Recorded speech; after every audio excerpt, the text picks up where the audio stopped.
बोलिए श्री प्राणनाथ प्यारे की जय, धाम के धनी की जय। चर्चा प्रारंभ होत है, सुनो साथ चित दे। भजुराज श्याम श्री प्राणनाथ सखी, जीवन हमारुए। श्री महामति कहे साथ जी, भया चर्चा का बखत। अब तुम सुनियो चित दे, लाल आगे आए बैठे न तखत। लाल आगे आए बैठे न तखत।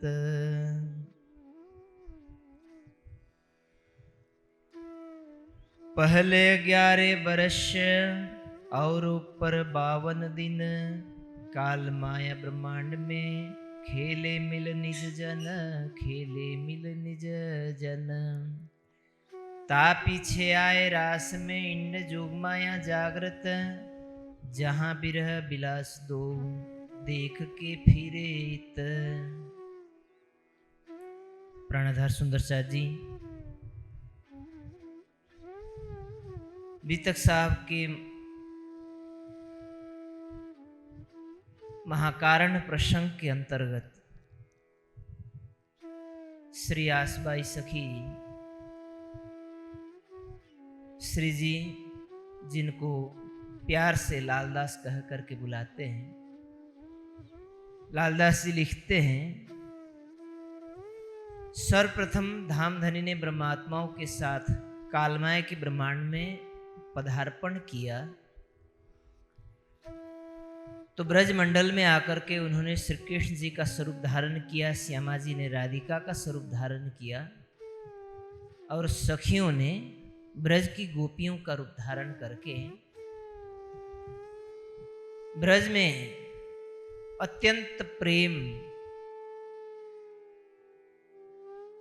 जिस मनोरम लीला को जब तक ब्रह्मांड रहेगा दुनिया याद करती रहेगी, कुछ इस प्रकार से मोहक लीला का एक छाप इस संसार को छोड़ा, ताकि सबको पता चल जाए कि जिन गोपियों के अंदर परमधाम की सुरता थी और राधा कृष्ण के अंदर परमधाम का वो मूल प्रेम को संपादन करने वाला परब्रह्म का स्वरूप विराजमान था। जब तारतम्य ज्ञान की दृष्टि से सबको ये पता चल जाए तो ये पता चले कि परमधाम की प्रेम की लीला का एक कालमाया के ब्रह्मांड में होने वाला प्रतिभास यदि इतना मनमोहक हो सकता है तो सचमुच की जो लीला होगी, अखंड परमधाम में नूरी स्वरूप में जो लीला होगी वो कैसी होगी। ये सब के अंदर जिज्ञासा पैदा करने के लिए ब्रज में इतनी प्रेम और आनंद की लीला की, जिस लीला का वर्णन आपने गत प्रसंग में श्रवण किया। 11 वर्ष तक ब्रज की लीला हुई, जिसमें प्रेम ही प्रेम, आनंद ही आनंद। 84 कोस ब्रज मंडल के अंदर कहा जाता है कि 11 वर्षों तक किसी के घर में मौत नहीं आई। हर किसी के घर में होली, दिवाली, उत्सव, अनेक अनेक प्रकार के नए नए उत्सव भी मनाए गए। इसी अंतर्गत एक दिन श्री कृष्ण जी के जन्म उत्सव के उपलक्ष्य में श्री कृष्ण जी ने सब गोपियों को कहलवाया राधिका जी के द्वारा कि राधिका तुम जाकर के सभी सखियों को बोल देना, गोपियों को बोल देना, जन्मदिन के अवसर पर हम वृंदावन में चलते हैं रास करने के लिए। तो जैसे जैसे समय बीतता गया, ब्रज की गोपियों को लोक लाज, मर्यादा और अनेक प्रकार के जो कालमाया के बंधन थे वो उनके ऊपर हावी होते गए। और जो परमधाम का प्रेम तो था, लेकिन दुनिया की लोक लाज मर्यादाओं के चलते वो इतना जीर्ण हो गया। आखिर उन सखियों ने कह दिया कि हम तो बड़े कुल घराने की बहुएं हैं और श्री कृष्ण जी हमारे लिए एक पर पुरुष के समान हैं। ऐसी अवस्था में हम रात्रि के अंदर वृंदावन में उनके साथ रास रचाने के लिए नहीं जा सकते। तो कईयों ने लोक लाज मर्यादा के कारण उनको बहुत कुछ कह दिया। तुम कामी हो, तुम पर पुरुष हो, तुम बेहैया हो, बेशरम हो, निर्लज्ज हो, बहुत सारी बातें कह दी। मूल संबंध की पहचान थी नहीं, एक अखंड प्रेम का निर्विकार आकर्षण जरूर था, परंतु किस कारण से था उनकी बुद्धि इस विषय पर कल्पना नहीं कर सकती थी, जिसके कारण ये सारी बात उनको कह दिया। लेकिन हृदय में प्रेम तो अथाह था। सोचते थे कि किसी बहाने हमें बुलावें, हम चले जाएं, या किसी बहाने हमारे घर चले आएं, नहीं तो कहीं रास्ते में मिल जाए, जमुना जी में ही मिल जाए, चाहे कहीं बनों में ही मिल जाए, कहीं बस एक नजर भर के दर्शन करने को मिल जाए तो उन गोपियों के लिए भी पर्याप्त हो। जब उनकी तरफ से ऐसा जवाब मिला तो धामधनी ने भी सोचा चलो ठीक है, कालमाया की कुछ मर्यादाएं उन्होंने भी ओढ़ ली। ठीक है, तुम नहीं आओगे तो मैं भी तुम्हारे घर नहीं आता, मैं भी तुम्हें नहीं बुलाता, तुम्हारे घर के दरवाजे के सामने जब मैं दिखने के लिए नहीं आऊँगा, क्योंकि प्रतिदिन गाय चराने के लिए आते थे, उनके घर के दरवाजे के सामने की गलियों से ही होके गुजरते थे। अब माता से कहते हैं कि यशोदा मैया मैं बड़ा हो गया हूँ, अब मुझे ये सब कुछ ज़रूरत नहीं, ये बांसुरी भी नहीं चाहिए और ये इत्यादि इत्यादि, ये लकुटियाँ और मेरे हाथ में पैरों में घुंघरू इत्यादि, ये सब कुछ इसकी क्या ज़रूरत है, ये सब उतार दीजिए। सब उतरवा लेते हैं और चुपके से निकल जाते हैं। सखियाँ सोचती हैं कि अरे हमने तो क्या कह दिया कि श्री कृष्ण जी तो हमसे रूठ ही गए लगता है। अब उनके अंदर व्याकुलता बढ़ गई कि कब बुलाएं, कब कोई बहाना मिल जाए और हम चलें, या हमें बुलाएं या हम चलें। लेकिन अब दोनों के अंदर एक मर्यादा बन गई। अब सखियां कहती कि हमने जवाब दिया है, बिना बुलाए हम कैसे जाएं। श्री कृष्ण जी एक तरफ कहते हैं कि जब तुमने मुझे जवाब दे ही दिया है, मैं पर पुरुष हो गया तुम्हारे लिए, मेरा प्रेम का कोई कदर नहीं हो रहा है, तो कोई बात नहीं, मैं भी तुमसे मिलने के लिए क्यों आऊँगा, तुम आओगी ठीक है, हमारे हृदय में प्रेम है। सखियां कहती हैं कि कोई बात नहीं, एक बार जो हो गई, अब अवसर मिले तो हम मिल जाए, लेकिन अवसर मिल नहीं रहे। 52 दिन इसी प्रकार से जुदागी की लीला चलती रही। जन्माष्टमी से आप गणना शुरू कीजिए तो शरद पूर्णिमा तक आप गिनते जाएंगे तो पूरे 52 दिन हो जाते हैं। तो 52 दिन की जुदागी इस प्रकार से वहां पूरी होती है और अंत में श्री कृष्ण जी गायों को चराने के लिए जाते थे, साथ में बलराम जी होते थे और कल्याण जी होते थे। कल्याण जी को कह देते हैं कि मैं बलराम जी के साथ आता हूँ, और बलराम जी को कह देते हैं कि मैं कल्याण जी के साथ आता हूँ, आप गायों को लेकर के वापस घर लौटने का इंतजाम कीजिए। दोनों जने इस भरोसे गायों को लेकर के लौट गए कि कृष्ण जी बलराम जी के पास आ रहे हैं। बलराम जी सोचते हैं कि वो उनके पास आ रहे हैं। सांझ को जैसे ही पहुंचते हैं तो उनको श्री कृष्ण जी तो मिलते नहीं। और श्री कृष्ण जी ने क्या सोचा कि कालमाया का ब्रह्मांड की माया की लीला इतनी हावी हो गई है, अब हमारी प्रेम की लीला भी इन सखियों को आकर्षण करने के लिए अब पर्याप्त नहीं है। अब यहाँ प्रेम की लीला समाप्त होती है, अब तो यहाँ इनको संबंध की पहचान करानी पड़ेगी, अब ज्ञान की लीला प्रारंभ होगी। उसके लिए इनको संबंध बताना पड़ेगा, फिर से इनको अपनी गलती का एहसास हो जाए। दूसरी बात, अक्षर ब्रह्म की क्या इच्छा थी? अक्षर ब्रह्म की भी तो इच्छा थी कि काश हम परम धाम की प्रेम आनंद की लीला को देख पाते। अब जब ब्रज की सखियों के साथ थोड़ी बहुत प्रेम की लीला हुई कालमाया के ब्रह्मांड में, वही जिनके अंदर ये लीला संपादन हो रही थी उनको ही ये उचित लगना नहीं लग रहा था। तो बाकी दुनिया इस लीला को कैसे ग्रहण कर सकती। और अक्षर ब्रह्म को तो परमधाम की लीला दिखानी है। उस परमधाम की लीला को, प्रेम आनंद की लीला को इस काल माया के ब्रह्मांड के शरीर में रह करके, यहाँ के अंतःकरण के द्वारा और यहाँ की बुद्धि के द्वारा कोई भी उसको सही रूप से ग्रहण नहीं कर पाएगा। मान के चलिए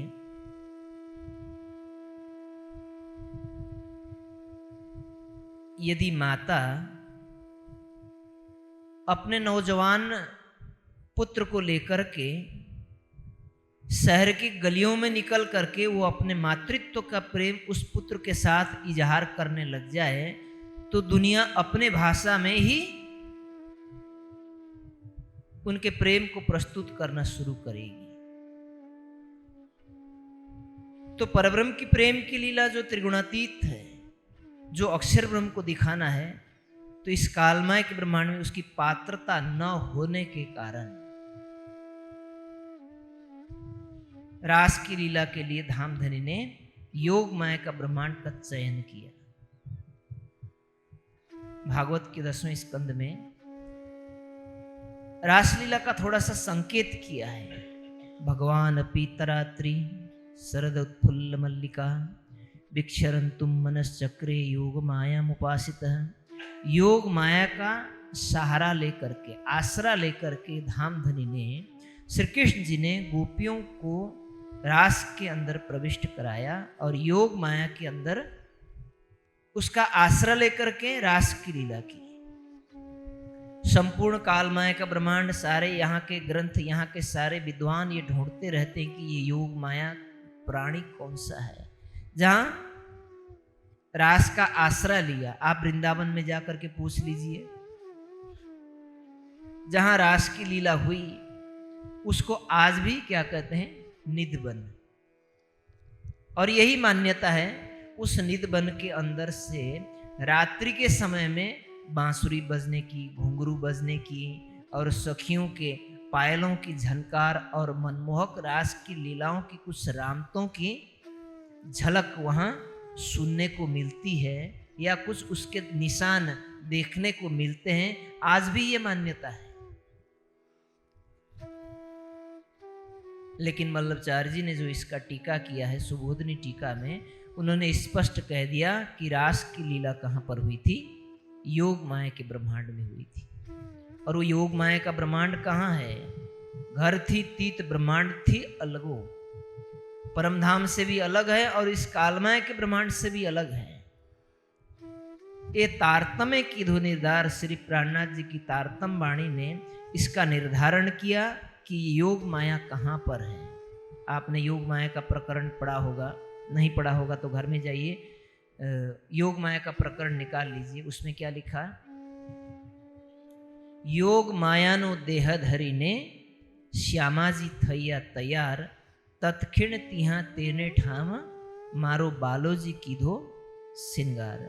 योग माया के ब्रह्मांड में सबसे पहले धामधनी ने योग माया का श्रृंगार किया। योग माया का श्रृंगार का तात्पर्य है उन्होंने नूरी स्वरूप को धारण किया। कालमाया के ब्रह्मांड में जो श्री कृष्ण जी का स्वरूप था वो कैसा था, सांवला था और कालमाया का ही शरीर था और बाल स्वरूप था। जब योग माया के ब्रह्मांड में जाते हैं तो वहां सांवला स्वरूप नहीं है, वो नूरी स्वरूप है, अखंड अविनाशी दिव्य स्वरूप है। वो 5 तत्वों से बना हुआ नहीं है, त्रिगुणात्मक नहीं है, पंचभूतों से बना हुआ नहीं है। वो कैसा है, योग माया का नूरी स्वरूप, जिसमें स्वयं ही दिव्यता है, अखंडता है। उसमें कालमाया के ब्रह्मांड में होने वाले कोई भी अभाव प्रभाव और मन चित्त बुद्धि अहंकार अंतस्करण शरीर इंद्रियां इत्यादि सब अखंड है, अविनाशी है। इसलिए जब ये लीला होगी तो ये रास की लीला हमेशा के लिए अखंड मान ली जाएगी, क्योंकि योग माया के ब्रह्मांड में कोई चीज एक बार बन जाती है उसका कभी लय होता नहीं है। 3 ब्रह्मांड की अलग अलग विशेषता है। कालमाया के ब्रह्मांड में कोई चीज बनती है, मोह तत्व उपजो ही सोई, जो उपजो सो तो रयो नहीं कोई। जो चीज बनती है वो अवश्य मिट जाती है।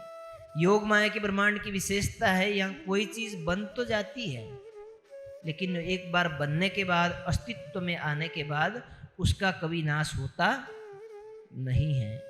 और परमधाम की ये विशेषता है कि वो पूर्णाति पूर्ण है। पूर्ण में पूर्ण जोड़ दीजिए तभी पूर्ण ही होगा, पूर्ण निकाल दीजिए तब भी पूर्ण ही होगा, वो अधूरा नहीं रहेगा और उसमें अतिरिक्त भी नहीं हो सकता। इसीलिए वहाँ कोई चीज बन भी नहीं सकती और कोई चीज मिट भी नहीं सकती। तो फिर परमधाम में पेड़, पशु, पंछी, 25 पक्ष परमधाम है, वन है, सब कुछ इत्यादि है। आपने परिक्रम ग्रंथ में पढ़ा होगा कि परमधाम के कोई एक पंछी का पर नहीं गिरता, परमधाम के अंदर कोई वृक्ष के पत्ते नहीं गिरते। फिर कहा जाता कि परमधाम में बेशुमार फल लगते हैं। जब फूल नहीं लगेंगे तो फल कैसे लग जाएंगे? जब फूल लगने के बाद फूल परिपक्व होगा, फूल गिरेगा तभी फल लगेगा ना। फिर वहां कुछ गिरता नहीं तो फिर फल कैसे लगता? तमाम सारे प्रश्न आते हैं। परमधाम को हम यहाँ की कालमय के ब्रह्मांड की बुद्धि से कल्पना नहीं कर सकते।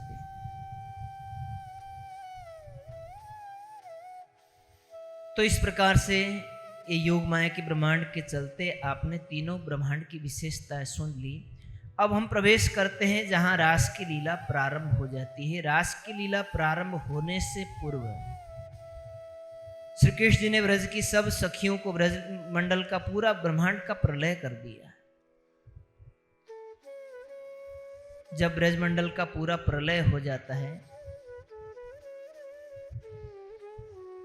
एक बांसुरी बजाते हैं वहां जब बांसुरी की आवाज सबको आती है, सबको बांसुरी की आवाज सुनाई पड़ती है। परमधाम की सखियों को, परमधाम की आत्माओं को, जो ब्रज की गोपियां थी, उनके लिए वो बांसुरी में क्या सुनाई पड़ता है कि हमारे प्रियतम हमें प्रेम पूर्वक अपना नाम ले ले करके बुला रहे हैं। जो 52 दिन की जुदागी थी, उस जुदागी में उन्होंने तड़प करके अपने सारी कमियों की पूर्ति कर दी।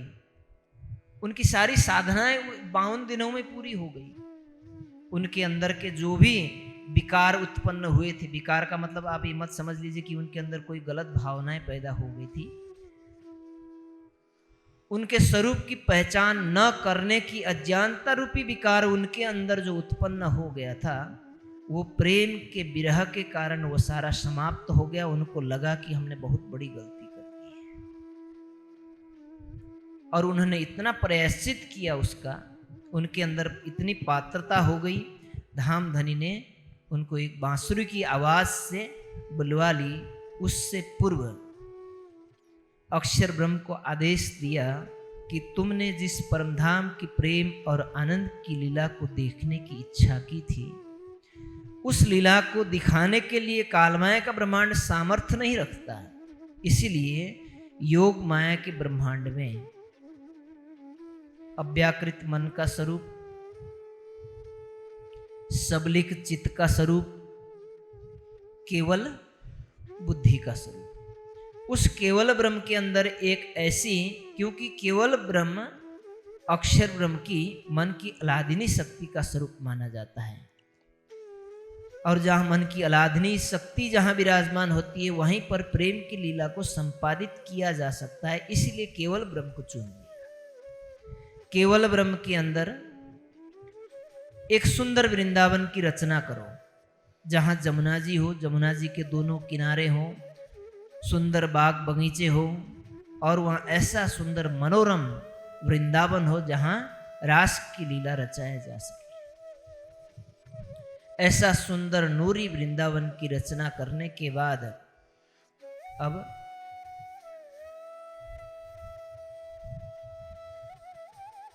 रास के अंदर प्रवेश करके वहां धामधनी ने एक अखंड बांसुरी बजाई।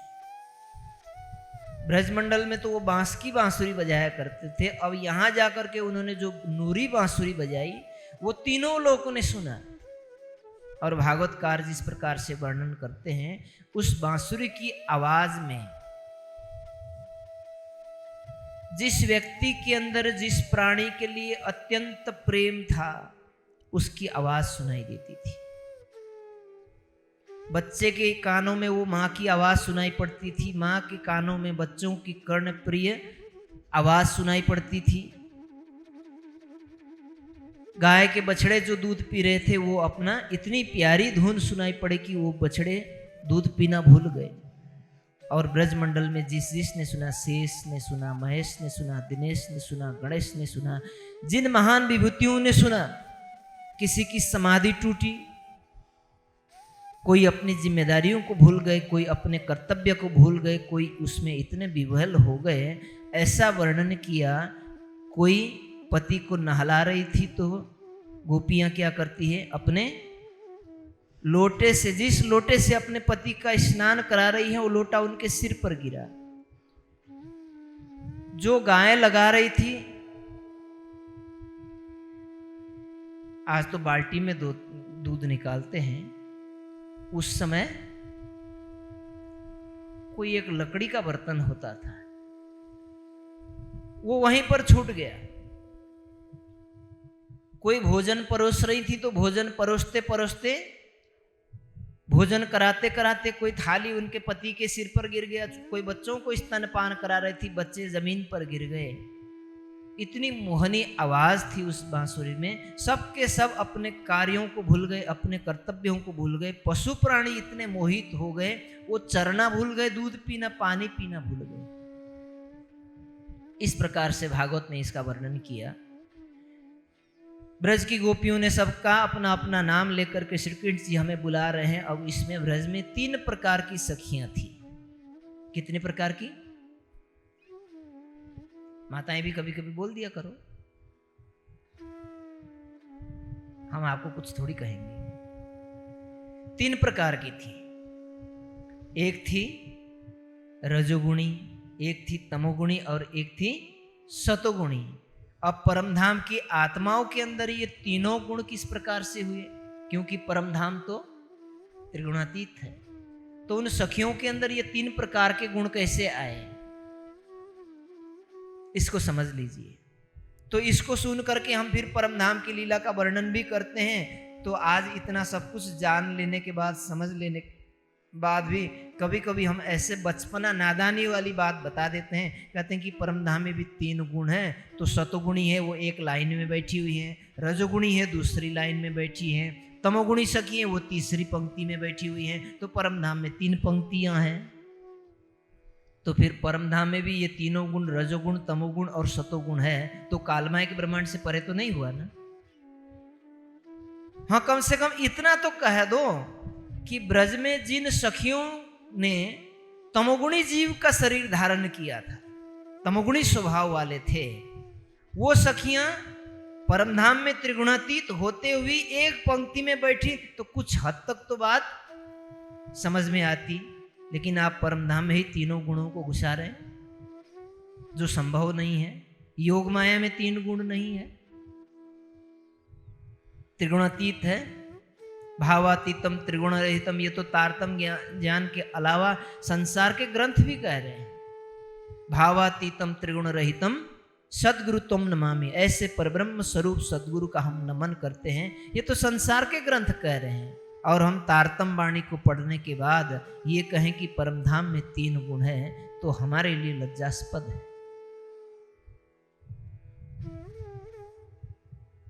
जिन्होंने रजोगुणी स्वभाव वाली सखियां थी उनको राजसी सखी कहा। जो तामसिक गुण से प्रधान थी उनको तामसिक सखी कहा गया।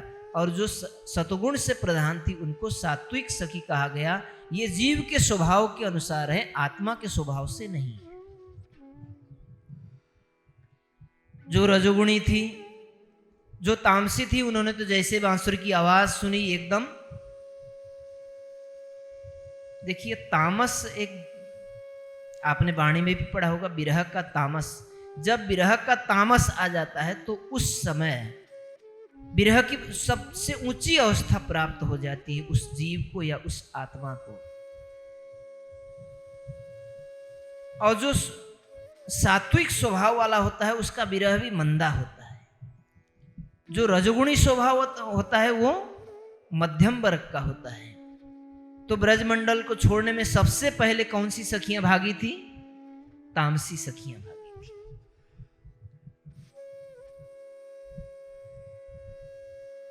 जो तामसी सखियां थी उन्होंने आवाज सुनते ही घर द्वार को छोड़ दिया, कुछ नहीं देखा, रिश्तेदारियों को नहीं देखा, संबंधियों को नहीं देखा, अपना धन संपत्ति नहीं देखा, अपना रूप रंग नहीं देखा, संसारिक किसी भी चीज को नहीं देखा। उनके अंदर प्रेम की एक आवाज ऐसी गूंज उठी कि मेरे प्रियतम मुझे बुला रहे हैं, तो अब उनके अतिरिक्त और दूसरी कोई चीज मेरे लिए अड़चन नहीं डाल सकती। जो भी रोकने के लिए आए, कोई उन्होंने रोकने का मौका ही नहीं मिला, उन्होंने मौका ही नहीं दिया, किसी को सोचने का मौका ही नहीं दिया। जब ये घर से निकली तो घर वालों ने देखा ये तो बड़ा अनर्थ हो रहा है, घर की सारी सखियां निकल निकल के भाग रहे हैं, चलो इनको रोको। जो तामसिक थी वो तो निकल पड़ी, और जो राजसी थी, राजसी स्वभाव वाले कैसे होते हैं? थोड़े अपने ठाट बाट श्रृंगार के साथ, थोड़ी सी उनके अंदर ही राजसी प्रवृत्ति होती है, राजवृत्ति। तो उन्होंने सोचा कि कुछ तो श्रृंगार किया जाए, भाई मिलने के लिए जा रहे हैं तो कुछ अच्छा श्रृंगार करके जाना चाहिए। लेकिन हृदय में व्याकुलता है, उस व्याकुलता की अवस्था में श्रृंगार किया तो कैसा किया? सब उल्टे अधूरे श्रृंगार कर दिए। हाथ के पैर में डाल दिए, पैर के हाथ में डाल दिए, कहीं नाक में डाल दिए, कान में डाल दिए, कहीं कान के नाक में डाल दिए, कहीं अंजन किया, कहीं नहीं किया, कहीं पॉलिश लगाई, कहीं न लगाए, अधूरे। देखने में उन्होंने सोच तो लिया कि हमने अच्छा श्रृंगार कर लिया, यदि उस समय शीशे में देखती तो सारी बदसूरत हो गई।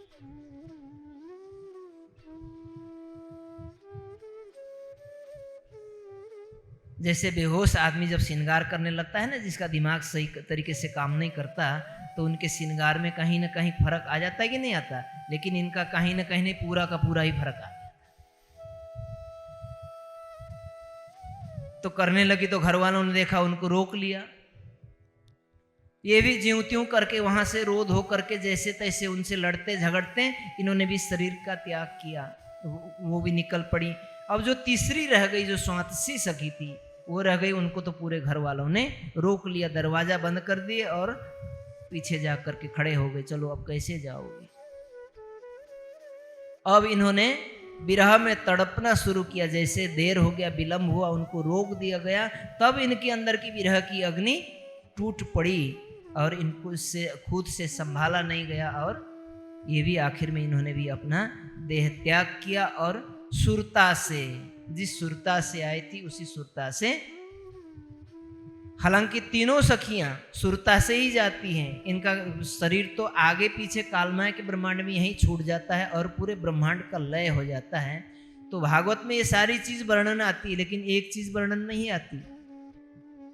जिन सखियों ने तड़प करके शरीर छोड़ा, या फिर जिन्होंने शरीर छोड़ के योग माया के ब्रह्मांड में जाकर के नूरी स्वरूप धारण किया, तो उनका दाह संस्कार कहाँ किया, किसने किया, कहाँ गए ये सब, ये कुछ पता नहीं चला। जब रास की लीला समाप्त हो गई उसके बाद में फिर दोबारा सवेरा हुआ, ऐसा ही वर्णन आता है। जब सवेरा हुआ तो सवेरे होने पर सब सखियां अपने घर घर से उठी। अब जो कल शरीर छोड़ करके गई थी उनका क्या हुआ? उनका अध्याय वहीं समाप्त हुआ। तो सब इसका निर्णय तारतम वाणी करती है, क्योंकि बीच में जो ब्रह्मांड का लय हो गया था और दोबारा ज्यों का त्यों ब्रह्मांड बना था, वो किसी को कुछ पता ही नहीं चला कि किस प्रकार से पहले वाला ब्रह्मांड का समापन हुआ और दूसरे दिन उठने वाले सब सखियां अपने घरों से उठी। रास की लीला भी हुई और घरों से सखियां भी उठी, जिन्होंने शरीर त्याग भी किया और उनका दाह संस्कार का कोई प्रसंग भी नहीं आया।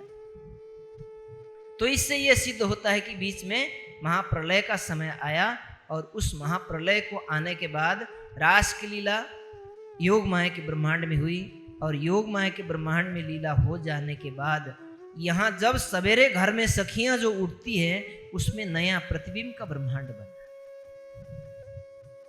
और प्रतिबिंब का ब्रह्मांड बना तो उसी समय का बना जिस अवस्था में ब्रह्मांड का लय हुआ था। बांसुरी बज रही थी, अब सखियां घर से भाग रही थी तो दूसरे दिन सब सखियां, सवेरे का समय हुआ, सब सखियां अपने घरों से उठी और अपने अपने घर में फिर अपनी दिनचर्या प्रारंभ हो गई।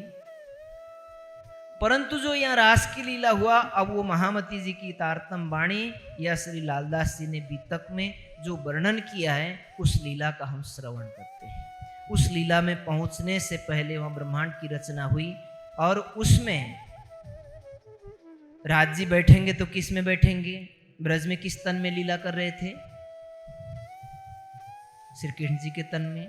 बाल मुकुंद का जो स्वरूप था, दो स्वरूप हैं, एक बाल मुकुंद है और एक बांके बिहारी है। किशोर स्वरूप वाले बांके बिहारी यानी रास लीला करने वाले किशोर स्वरूप को बांके बिहारी कहते हैं और ब्रज लीला करने वाले स्वरूप को बाल मुकुंद कहते हैं। बांके बिहारी का स्वरूप तैयार किया गया, जिस योग माया के ब्रह्मांड में रास करने के लिए सुंदर वृंदावन बनाया, वहां श्यामा जी का भी दूसरा स्वरूप धारण हुआ, राधिका जी का किशोर स्वरूप धारण तैयार हुआ, जहां श्यामा जी की सुरता प्रविष्ट कर जाती है, जो राधिका के अंदर थी ब्रजमंडल में। राज्य का आवेश जाकर के उस बांके बिहारी के स्वरूप में प्रविष्ट हो जाता है और उनके कमर में बांसुरी है, चोटी बड़ी लंबी है। आप रास में उनका श्रृंगार पढ़ लीजिए तो उसमें वर्णन आता है कि राज जी ने कैसा स्वरूप धारण किया था। चोटी गुथी हुई, बड़े लंबे लंबे बाल हैं और कमर में एक बांसुरी है और उनके जो गले में जो हार है, हाथ पैरों में जो भी उनके वस्त्र और आभूषण है, ये बाल मुकुंद जी का जैसा भी नहीं है और परमधाम का जैसा भी नहीं है। ये योग माया का श्रृंगार है। उसी तरीके से श्यामा जी का श्रृंगार भी वहां पर है और सखियों का श्रृंगार भी वहां पर है। तो रास ग्रंथ में जो श्री राज जी का श्रृंगार करके वर्णन लिखा है, वो परमधाम का नहीं है। वो कहाँ का है? रास का है। फिर राज जी का क्यों लिख दिया? तो रास में लीला तो राज जी कर रहे हैं,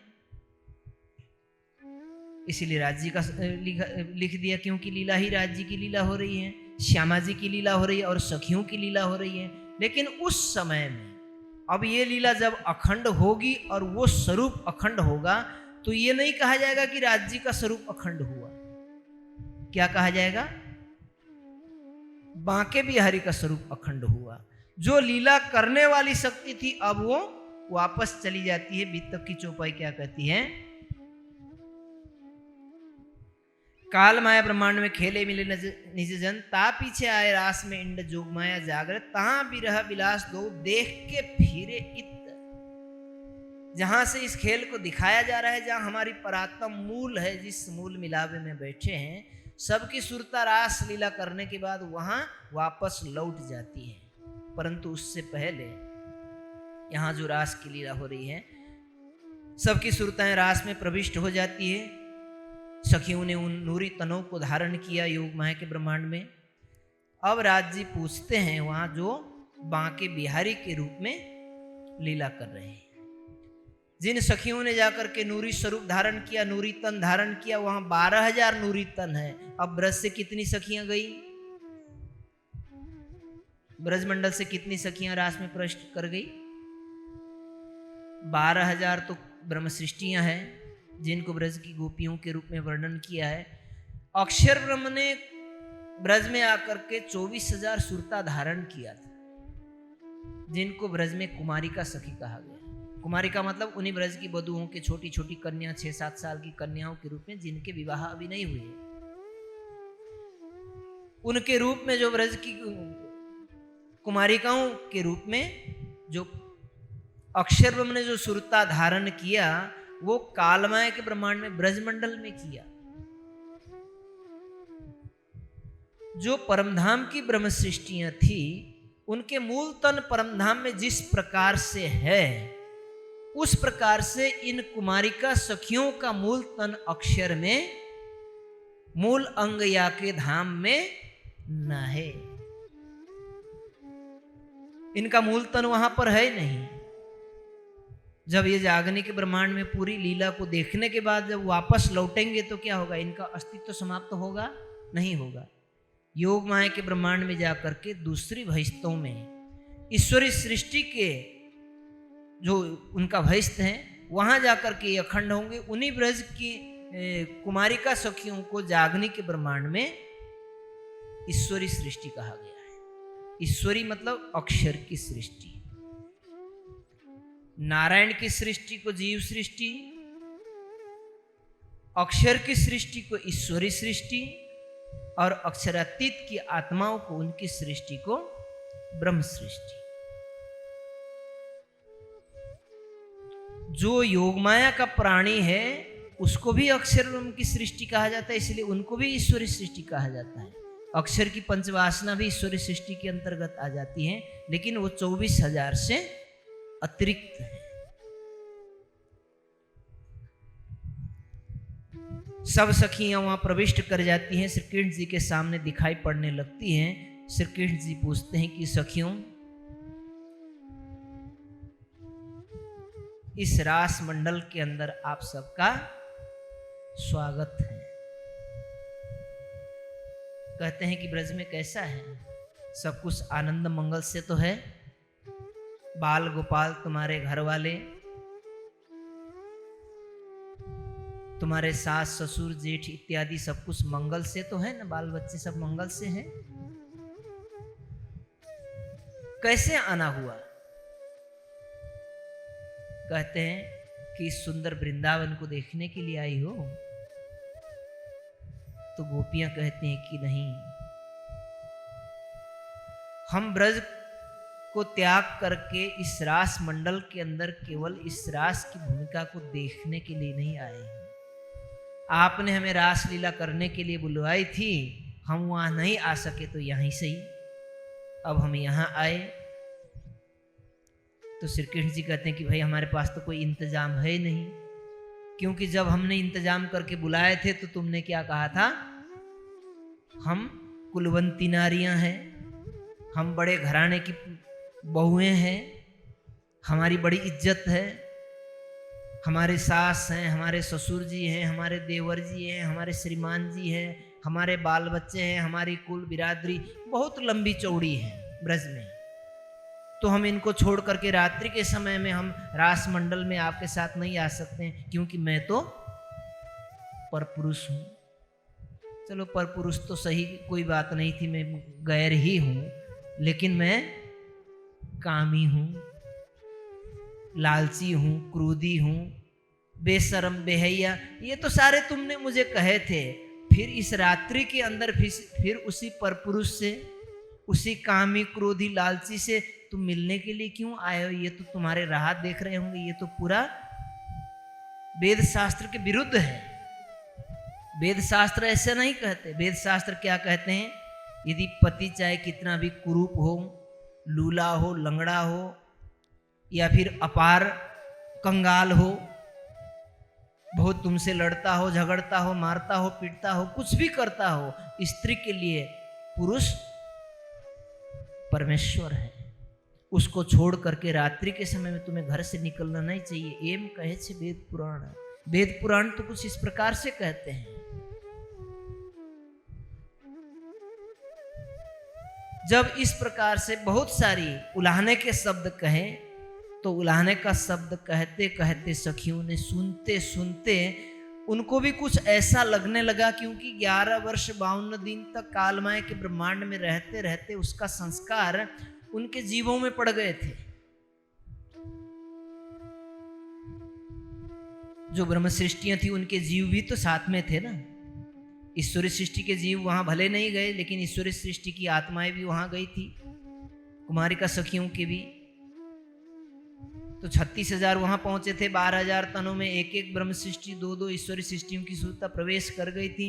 तो उनके संस्कार थे जीव के, तो वो घबराने लगे कि कहीं अब हमें न त्याग दें।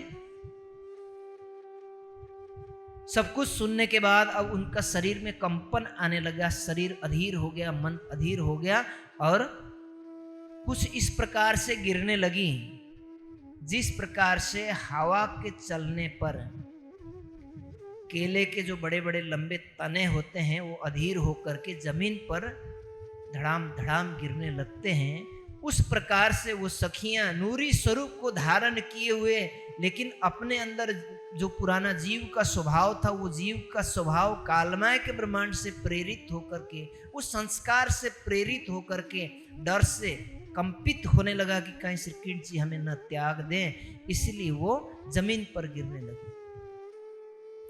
कुछ सखियां हिम्मत करके सामने खड़ी हैं, लेकिन उनकी नजरें नीचे जमीन की बालू को देख रही है और उनके पैरों के अंगूठे से जमीन को कुरेदते हुए मन में ये कल्पना कर रही है कि काश हमने वो शब्द न कहे होते तो आज इस प्रकार से हम इनसे त्यागे नहीं जाते।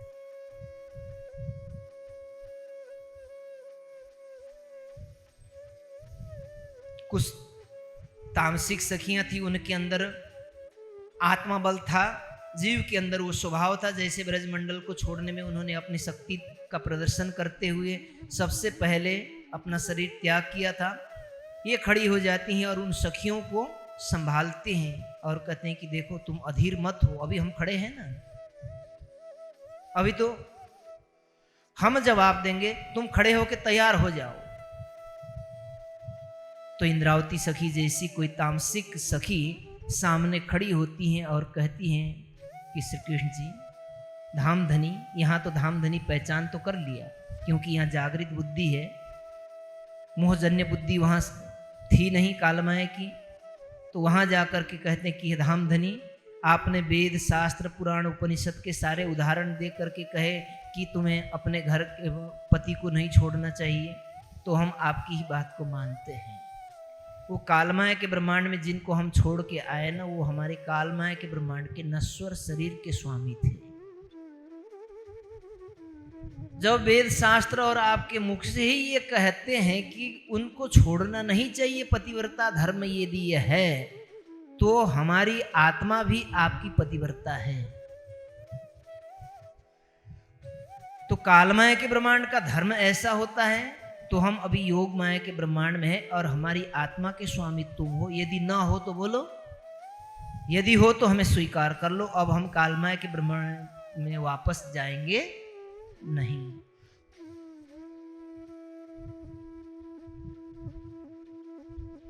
और कुछ कहना हो तो कहो, नहीं तो हम अपनी कहें। कहते कि हमारी बात पूरी हो गई, तुम कहो। तो हमारी तो बात यही है, हम यही कहेंगे कि हम अब कालमय के ब्रह्मांड में वापस जाने वाले नहीं हैं। भले योग माया के ब्रह्मांड में किसी का शरीर पूरा तो नहीं होता, यद्यपि हमें शरीर छोड़ना भी पड़ जाए तो हमने कालमय का एक छोड़ दिया, तो ये भी सही, छूटता हो छूट जाने दीजिए। श्री कृष्ण जी कहते हैं कि देखो सखियों, मैंने तुम्हें त्यागने के लिए इस वृंदावन को नहीं बनाया, ये बांसुरी नहीं बजाई, तुम्हें इस रास की लीला को दिखाने के लिए, यहां खिलाने के लिए तुम्हें मैंने बुलाया है। मैं तो तुम्हारी परख देख रहा था कि तुम मुझसे कितना प्रेम करते हो, तुम मुझसे मेरी पहचान रखते हो या नहीं रखते हो। यहां आकर के तुमने मेरी पहचान कर ली है और तुम मेरे से प्रेम रखते हो, अटूट निष्ठा रखते हो, ये बात मैं समझ चुका हूं। इसीलिए अब यहां से रास की लीला संपन्न होगी, तुम अधीर मत हो जाओ, तुम सब खड़ी हो जाओ। सबके जान में जान सी आई,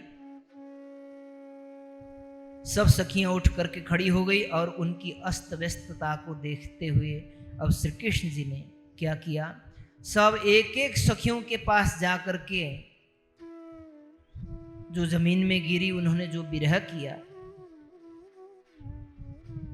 उनके श्रृंगार अस्त व्यस्त हो गए, उनके बालों को संभारा, उनके आंसुओं को पूछा, उनके कपड़ों को संभारा और उनको एक एक को गले से लगा करके उनको धैर्य बंधाते हुए उन्होंने विश्वास दिलाया और उनको उमंग से भरपूर किया। उसके बाद रास की रामतें शुरू हुई। अब इस रास की लीलाओं को वर्णन करते तो बहुत लंबी चौड़ी लीला हो जाएगी। सुखदेव जी ने भी इसका केवल 5 अध्याय में ही वर्णन किया है, वो भी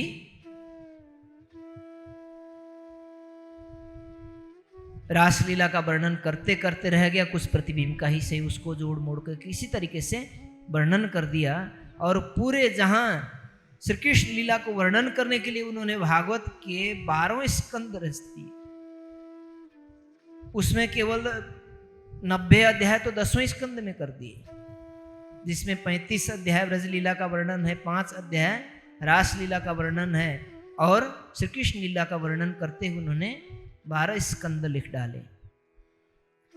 महामती जी ने इस तारतम वाणी में कुछ रास की रामतों के रूप में लिखा है, कुछ कीर्तन में है, कुछ रास में है। इस रास ग्रंथ को पढ़ करके आप जो सुखदेव जी वर्णन नहीं कर पाए थे उस लीला को आप श्रवण कर सकते हैं, समझ सकते हैं। ये सारी आपके जगह जगह की टीकाएं उपलब्ध हैं, टीका में आप पढ़ सकते हैं। अनेक प्रकार की रास की यहाँ रामतें हुई। रास की रामतों को करते करते बीच में अंतर्धान की लीला हो जाती है। कुछ अत्यधिक उनके अंदर इतना अधिक आत्मविश्वास हो जाता है कि अब जो राज्य श्री कृष्ण जी के रूप में लीला कर रहे हैं, ये हमारे प्रेम के इतने वशीभूत हो गए। तो कुछ सखियों ने कहा, राधिका जी कहती हैं कि जब श्री कृष्ण जी ने कहा कि कुछ लीला करने के लिए चलो आगे चलो, वृंदावन के अंदर चलते हैं, तो राधिका कहती कि श्री कृष्ण जी अब मैं थक गई हूँ, अब मैं चल नहीं सकती, मुझे कंधे पर उठा करके ले चलो तो मैं चलूँ। अच्छा कोई बात नहीं, ये भी सही, तुम मेरे कंधे पर बैठ जाओ। श्री कृष्ण जी नीचे बैठ गए और राधिका पैर उठा करके श्री कृष्ण जी के कंधे पर बैठने को गई तो श्री कृष्ण जी वहां अंतर्ध्यान हो गए और राधिका जी जमीन पर गिर गई। जैसे ही गिरी, सब सखियां अपने अपने रास की लीला में मगन थी। अब एक दूसरे से पूछती हैं कि श्री कृष्ण जी कहाँ गए, तुमसे खेल रहे थे, तुमसे खेल रहे थे, कहीं किसी के साथ गए थे? तो सब कहते हैं कि नहीं, तो राधिका जी के साथ कहीं जा रही थी। अब सब सखियां राधिका जी के पास जाती हैं तो राधिका जी की हालत खराब पहले से ही हो रही है कि भाई ये तो अंतर्धान हो गए। सब एक दूसरे से पूछते हैं, ढूंढते हैं, पूरे वृंदावन को छान मारते हैं। वहां जाकर के सब पेड़ से, पौधों से, जमीन से, आसमान से, पांचों तत्व से पूछते हैं। काल माया के 5 तत्व नहीं, योग माया के। तो सबकी तरफ से उनको क्या जवाब मिलता है? सखियों को लगता है कि जिन वृक्षों से हम पूछ रहे हैं, इन वृक्षों में जो लताओं ने इस वृक्ष को घेर रखा है वो हमें उलाहने दे रही है, हमें ताने मार रही है। तुम कैसी सखियां हो? तुम एक मानव शरीर में, मानव जैसा तुम्हारा तन है, और तुम्हारे सामने, तुम्हारे प्रत्यक्ष से इतने 12,000 के बीच में से तुम्हारे प्रियतम चले गए। तुम्हारा प्रेम कैसा है?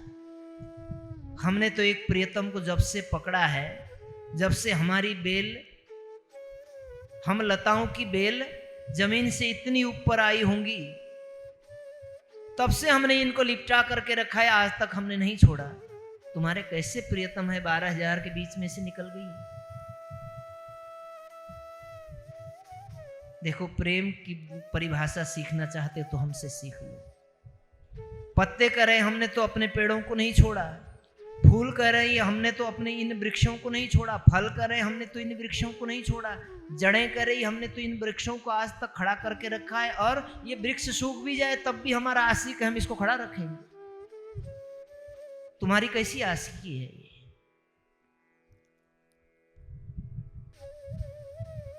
अब खोजते खोजते पूरे वृंदावन को खोज लिया और आखिर छोर पर पहुंची तो वहां सब सखियों को क्या दिखाई पड़ा? चारों तरफ अंधेरा ही अंधेरा है। जैसे कालमाया को, ब्रह्मांड को घेर करके मोह तत्व का एक घेरा आया हुआ है, उसी तरह से ब्रज की सखियों के चारों तरफ एक अंधेरे का घेरा छा गया। योग माया के ब्रह्मांड में एक एक कण में असंख्य नूर है, तेज है, प्रकाश है, वहां अंधेरा नहीं है। लेकिन सखियों के अंदर से जो हताशा और निराशा जो जग उठी, उनको क्या लगने लगा? चारों तरफ अंधेरा लगने लगा।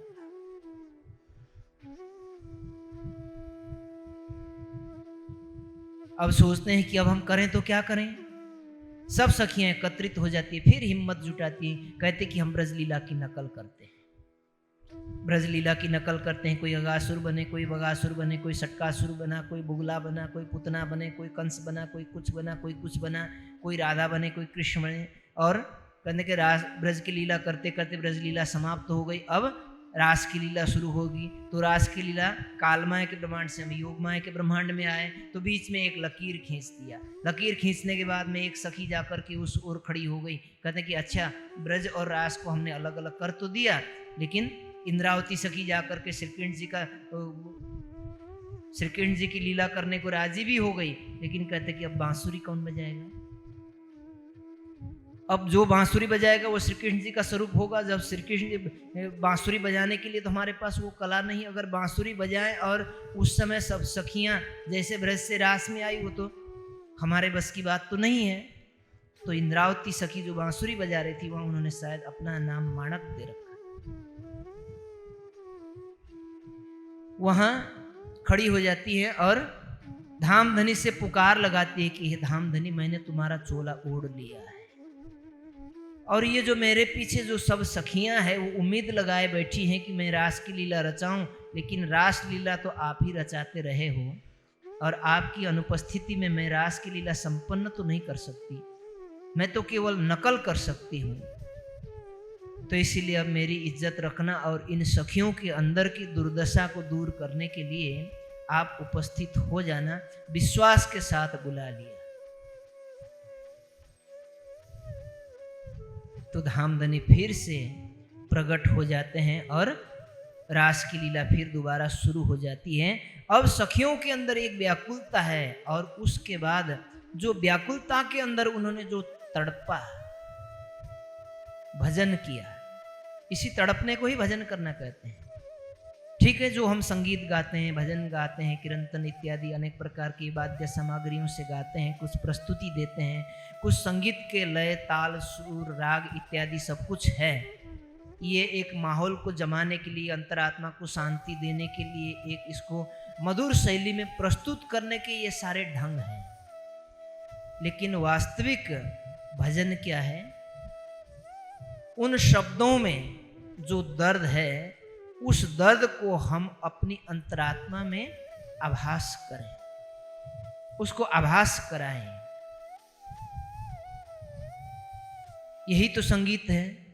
और वही संगीत हमारे अंदर यदि दर्द पैदा करता है तो मीराबाई वाली संगीत हो जाती है। यदि हम सुर ताल को ही प्रस्तुत करके हम अव्वल बनना चाहते हैं तो भी दुनिया में अव्वल बन ही जाते हैं, लेकिन उसके सामने अव्वल होने के लिए क्या चाहिए? उन सुर ताल के साथ वो विरह की पीड़ा, विरह का रस, उसको अनुभव करना जरूरी है। उसका अनुभव किया उन्होंने, तो इसलिए उनको भजनानंद सखी कहा गया है।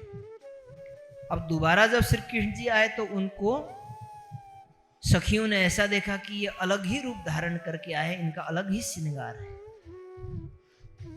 प्रगट वाणी ने आप पढ़ी है, उसमें एक चौपाई आती है, आए भजनानंद कर नए श्रृंगार, भजनानंद सुख लिए अपार। जब श्री राज जी दोबारा प्रकट हुए तो उस भजनानंद सखियों ने उनको, विरह में तड़पने वाली सखियों को भजनानंद सखी कहा। उन्होंने अलग प्रकार का सुख लिया, क्योंकि ऐसा लगा कि उनके स्वरूप में और कोमलता है, और दिव्यता है, और प्रेम है, और मनोरम स्वरूप उनको ऐसा लगा। और सब सखियों ने ऐसा सोचा कि अब श्री कृष्ण जी मेरे साथ ही लीला करें। तो सबकी मनोकामनाओं को पूर्ण करने के लिए धामधनी ने अब क्या किया? अनेकों रूप धारण किए। सबने अनेक रूप धारण किए और सबकी इच्छा पूर्ण की। इसीलिए कहते हैं एक एक गोपी एक एक कान्हा मिलकर रास रचाया। अब बताइए, योग माया के ब्रह्मांड में जो चीज बनती वो चीज मिटती है? नहीं मिटती। योग माया के ब्रह्मांड में जहां रास की लीला हो रही है, वहां श्री कृष्ण जी कितने हैं? एक ही हैं। तो जो 12,000 सखियों के साथ अकेले अकेले खेल रहे थे वो झूठे थे। उनको ऐसा आभास हुआ श्री कृष्ण जी एक ही थे, उसमें 12,000 नहीं बने। लेकिन उन्होंने सबको कुछ इस प्रकार से आनंदित किया, सब सखियों को लगा कि श्री कृष्ण जी मेरे ही साथ लीला कर रहे हैं। तो परमधाम में भी 100 लीला अद्वैत वाहिदत हैं, राज जी एक ही हैं, लेकिन जब परमधाम के झूलों में सखियों के साथ बैठ कर के राज जी झूलते हैं तो सामने कौन होता है? राज जी होते हैं और दूसरी तरफ सखियां होती है तो परमधाम में भी राज जी एक ही हैं। तो परमधाम के जो सखियां हैं वो राज जी से अलग नहीं है, उन्हीं सखियों का स्वरूप भी राज जी के रूप में वो देख पाती हैं। तो योग माया के ब्रह्मांड में कुछ इस प्रकार से ही उन सखियों को सबका स्वरूप दिखाई दिया और एक एक गोपी एक एक कृष्ण मिलकर रास रचाया, सबकी इच्छाएं पूर्ण हुई। रास की लीला कुछ इस प्रकार से होते होते जब अंत में जाकर के जमुना जी में पहुंचते हैं और जमुना जी में स्नान इत्यादि करते हैं। जमुना जी में स्नान किया, सखियों ने जिन वस्त्रों को उतारा उन सब वस्त्रों को उतार करके एक जगह आसन लगाया और उस आसन पर श्री कृष्ण जी को बिठा दिया। सखियों ने श्रृंगार किया, कुछ वन फल आरोग्य भोग इत्यादि लगा। अब यहां बैठ करके वृंदावन की अंदर होने वाली रास की लीला और वृंदावन की समीक्षा होने लगी। उस समीक्षा के अंतर्गत धामधनी सखियों से पूछते हैं कि सखियों बताओ तुम्हें वृंदावन कैसा लगा, रास की लीला कैसी लगी? कहते हैं धामधनी बहुत खूब, इस रास मंडल का हम कोई वर्णन नहीं कर सकते, इसमें जो आपकी मोहनी स्वरूप है उसका हम कोई किसी के साथ तुलना नहीं कर सकते। आपने जब दोबारा दर्शन दिया वो कुछ और प्रकार का था, सबका मन मोह लेने वाला था और वृंदावन में कुल मिला करके रास की लीला बहुत ही अच्छी थी। परंतु यदि आपने हमें सवाल पूछ ही लिया है तो ये वृंदावन कुल मिला करके इसका एक ही शब्दों में हम कहें तो ये वृंदावन हमें कैसा लगा? शमशान की तरह। क्यों? आपने हलवा पका करके बलुआ डाल दिया, नहीं समझे? हलवा बना करके ऊपर से बलुआ डाल दिया, बलुआ समझते हैं ना, बालू। जब हलवा में बालू पड़ता है तो कैसा लगता है? किरकिर हो गया ना, कहने का मजा किरकिर कर दिया। आपने रासलीला की मजा ही हमारी किरकिर कर दी। क्यों?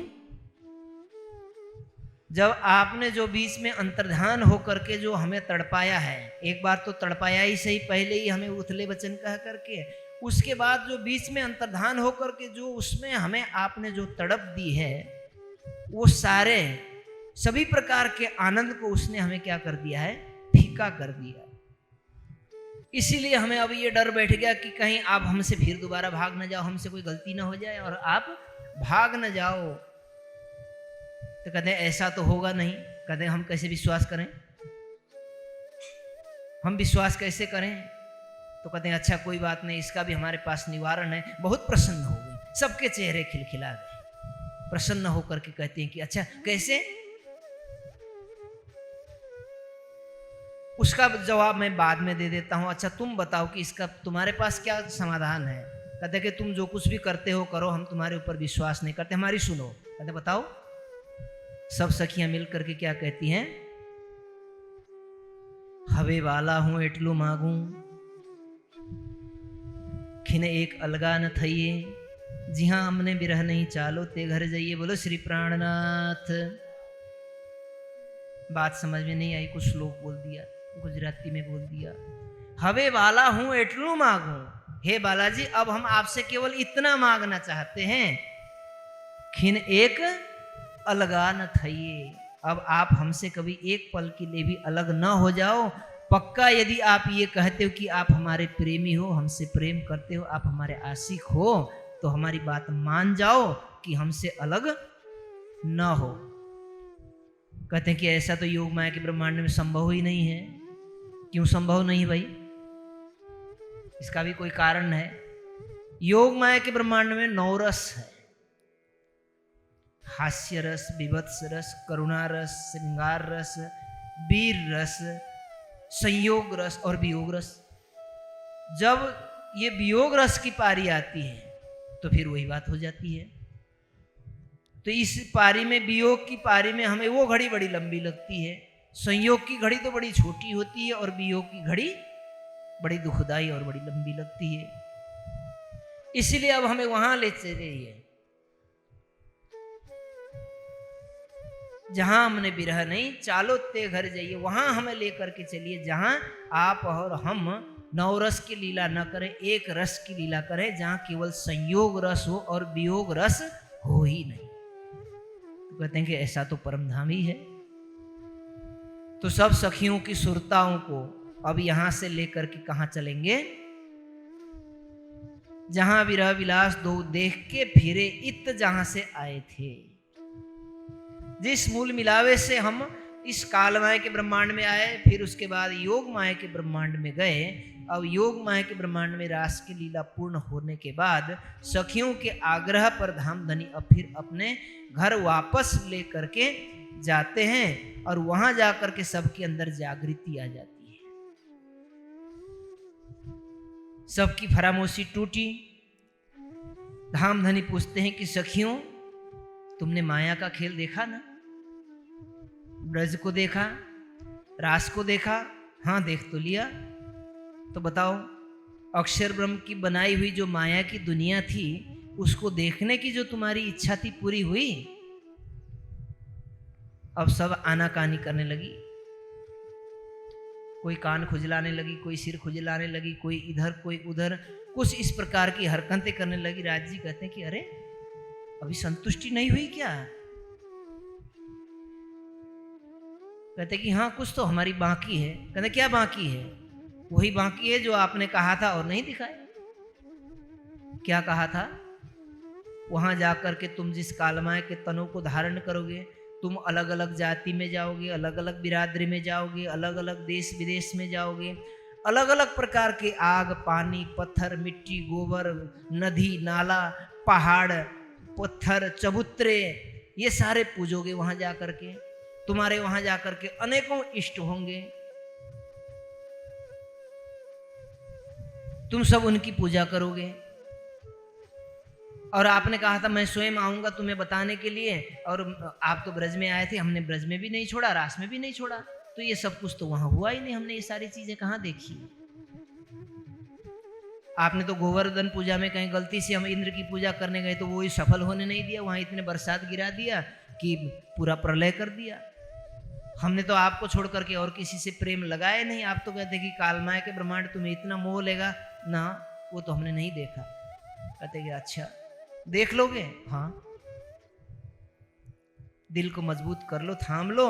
कालमाय के ब्रह्मांड जब अपना पूरा स्वभाव लेकर के, मोह का सागर जब तुम्हारे ऊपर टूट पड़ेगा तो फिर जाके रोना नहीं। कहते कि दिखा दीजिए। आपने जब इतना पहले ही हमने कह दिया, इतना समझा दिया, तो सखियां हिम्मत करके कहती हैं कदी 100 बार देखो अजमाए के तो भी न भूले हम। आप एक बार नहीं, 2 बार नहीं, हमारे खेल ही मत देखना, हमारी आजमाइश लेना, परीक्षा लेना। हम आपके आशिक हैं, हम आपकी आशिकी ना निभाएं तो मेरे कान काट देना। हाँ, इतना जब कह दिया तो अच्छा ठीक है, अक्षर ब्रह्म अब तुम्हें माया का खेल दिखाएंगे, तुम्हें फिर अब सब तैयार हो जाओ, फिर कालमाय के ब्रह्मांड में भेजेंगे, लेकिन वहां जा करके तुम्हें जगाने के लिए तो मुझे आना ही पड़ेगा। मैं भेज तो रहा हूं, मैं जानता हूं उस कालमाय की ब्रह्मांड की हकीकत तुम समझना चाह रही हो अभी, इसीलिए उससे पहले एक व्यवस्था करता हूं। कालमाय के ब्रह्मांड में यदि मैं स्वयं भी आ जाऊं ना, वहां की फरामोशी और वहां की माया और वहां की बुद्धि तुम्हारे ऊपर इस कदर हावी होगी, मैं स्वयं आकर तुम्हारे सामने खड़ा हो जाऊं और मैं कहूं कि मैं तेरा आशिक हूं, मैं तुम्हें बुलाने के लिए परमधाम ले चलने के लिए आया हूं, तो दुनिया में तुम मेरी हंसी करोगे। करके बड़ा आया परम प्राणनाथ बन करके कहीं अक्षर अतीत का। हमारे बाप दादा जिनकी पूजा करते आ रहे हैं, गंगा जल ढो रहे हैं और उनकी जिनकी पूजा कर रहे हैं, ये तो हमारे आशिक हैं। हम तो ब्रह्मा को जानते हैं, विष्णु को जानते हैं, देवी को जानते हैं, शिव को जानते हैं। इसके अतिरिक्त, नारायण के अतिरिक्त इस कालमाय के ब्रह्मांड में कोई स्वामी नहीं है। तुम मेरे स्वामी बन करके आए, लेकिन ये लोक लाज मर्यादा, ये संपूर्ण समाज जो मेरे ऊपर टूट के पड़ेगा, कल मेरे दरवाजे पर कोई लाश उठाने नहीं आएगा, तो तुम क्या करोगे मुझे? मैं तुम्हारा स्वामी बनकर, तुम मेरे स्वामी बन करके मैं क्या करूंगा? तुम ये जवाब दोगे मुझे, इसीलिए कुछ प्रमाण लिखाने पड़ेंगे तुम्हारे लिए, ताकि मैं आकर के अपना परिचय दे सकूं कि ये मैंने तुम्हारे लिए भेजे थे और वही तुम्हारे लिए लेके आ रहा हूं। जब भी मैं वही कह रहा था और आज भी यही कह रहा हूं। इसके लिए अक्षर ब्रह्म की सुरता को इस ब्रह्मांड में फिर भेजा, ये आदेश दिया कि वहां जाकर के तुम्हें मैं जो जो संदेशा भेजूंगा वो संदेशा वहां ग्रंथ में लिखवा देना, ताकि मैं फिर दोबारा आऊंगा, कयामत होगी या बुद्ध निष्कलंक स्वरूप प्रकट होंगे, तो उस समय ये सारे ग्रंथों को लेकर के तुम्हारे सामने आएंगे और ये सारी बात तुम्हारे मिलान कराएंगे और तुम्हारी और मैं अपनी पहचान तुम्हें वहां कराऊंगा। तो इसके लिए व्यवस्था करता हूं। अक्षर की आत्मा को भेजा, स्वयं भी आए, ब्रजराज खेल के आए, बरारब श्याम 63 वर्ष तार है, 63 वर्ष तक वहां बैठ कर के लीला की और जबराइल फरिश्ता बीच में आता जाता रहा, संदेशा लाता रहा, सारी चीजें वहां बताते रहे। और एक दिन जबराइल फरिश्ता कह गया कि कयामत के समय आएगी, कयामत होगी, उस समय खुद खुदा अल्लाह ताला इमामदी बन करके दुनिया में प्रकट होंगे, आएंगे, ऐसा कहा है। अच्छा, तो ये जरूर पूछना कि वो आएंगे तो कहाँ आएंगे, उनके लिए हम बड़ा सुंदर महल बना करके रखेंगे। जबराइल फरिश्ता जाता है, कहते हैं कि आपका नबी कहता है कि आप जब आओगे, दुनिया में आओगे, दोबारा निष्कलंक बुद्ध बन करके आओगे हिंदुओं के लिए और मुसलमानों के लिए। हिंदू वेद शास्त्र तो ये मानने वाले होंगे नहीं, तो उनको कुरान दिखानी पड़ेगी। कुरान के अनुसार तुम इमामदी बन करके कयामत में आओगे, तो कहाँ पर आओगे? आपके लिए एक सुंदर भवन बनाना चाहते हैं, आसन लगाना चाहते हैं। तो बड़ा सुंदर जवाब दिया, उस कालमाय के ब्रह्मांड में भले मैं कहाँ जा करके बैठ जाऊंगा, वहाँ के हर चीज तो असत जड़ और दुख भरी है और मेरा स्वरूप सच्चिदानंदमय है, जो दोनों में मेल ही नहीं होता। पानी को आग में बैठाओ, आग को पानी में बैठाओ, भला हो जाएगा? फिर क्या करोगे? कहां बैठोगे आकर के? आप क्या आसमान में उड़ोगे? कहीं पेड़ में बैठोगे? नहीं। ऊपर तले अर्श न कहा, न स्वर्ग वैकुंठ में मेरा धाम होगा, न निराकार मंडल में धाम होगा, न ऊपर के 7 लोकों में होगा, न नीचे के लोकों में होगा। जो मेरी परमधाम की आत्माएं होंगी, जो ब्रह्मशिष्टियां होगी, जो खेल देखने के लिए उस दुनिया में जाकर के इस पंचभौतिक तन को धारण की हुई होंगी, उनके हृदय में मैं आकर के बैठ जाऊंगा। अर्श कया मोमिन कलूब, हृदय, उनके हृदय में बैठूंगा। मैं किसी मंदिर में भी नहीं मिलूंगा, किसी मस्जिद में भी नहीं मिलूंगा, किसी गुरुद्वारे में भी नहीं मिलूंगा। किसी ग्रंथ में मेरी बात तो, मेरी पहचान देने वाली शब्द ज्ञान तो लिखा हुआ होगा, लेकिन मेरा स्वरूप तुम्हें शब्द ज्ञान में वहां मिल सकता है। उसको परख करके तुम अपने मुझे हृदय में बसा सको तो मैं तुम्हें अपने हृदय में मिलूंगा और कहीं नहीं मिलूंगा। इसीलिए तारतम वाणी लाई उतारी, तो वो बात सागर ग्रंथ के 8वें प्रकरण में रखा। क्या रखा? अर्श तुम्हारा मेरा दिल है, तुम आए करो आराम, सेज बिछाई रुचि रुचि के यही तुम्हारा विश्राम। तुम्हारा हृदय ही मेरा अर्श होगा, मैं तुम्हारे हृदय में बैठूंगा। तुम्हारा अर्श में, हृदय में जो मेरे लिए आसन बनाओगे उसमें 5 चीज चाहिए। एक तखत चाहिए, दूसरा गादला चाहिए, गादला मतलब नीचे बिछाने के लिए गद्दा, तीसरी चद्दर चाहिए, चौथी रजाई सिराहना चाहिए, चाहिए कि नहीं चाहिए, और ओढ़ने के लिए एक चद्दर चाहिए। तो ये 4-5 चीज चाहिए।